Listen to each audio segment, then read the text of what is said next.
पेण तालुक्यातील दादर गावातील तरुणाला टेम्पोने जोरदार धडक दिल्याने तर डावरे गावातील तरुण हमरापूर येथे मोटरसायकलवरून घसरून तसेच कांदळेपाडा येथील तरुण रेल्वे खाली आल्याने झालेल्या वेगवेगळ्या अपघातात 3 तरुण जागीच ठार झाले। सदर अपघातामुळे पेण तालुक्यावर दुःखाचे सावट पसरले।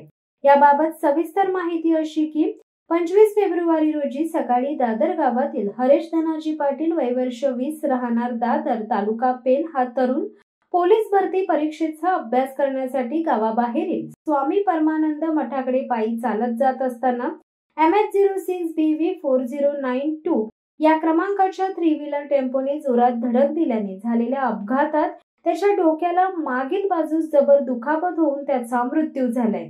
सदर घटनेची नोंद दादर सागरी पोलीस स्टेशन येथे करण्यात आली असून भारतीय दंड विधान कलम 106(1), 281, 125(अ), 125 व मोटर व्हीलर ऍक्ट 184 प्रमाणे गुन्हा दाखल करण्यात आलाय।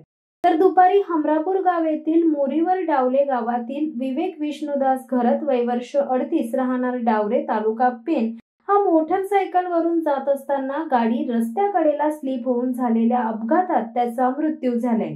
तसेच रामवाडी रेल्वे ट्रॅकवर कांदळेपाडा गावातील निरंजन बाबूराव पाटील वय वर्ष 23 राहणार कांदळेपाडा तालुका पेण हा रेल्वे खाली आल्याने झालेल्या जोरदार अपघातात त्याचा मृत्यू झालाय। सदर घटनेची नोंद BSNS 194 नुसार पेण पोलीस स्टेशन येथे करण्यात आली असून या घटनेचा अधिक तपास पेण पोलीस करीत आहेत।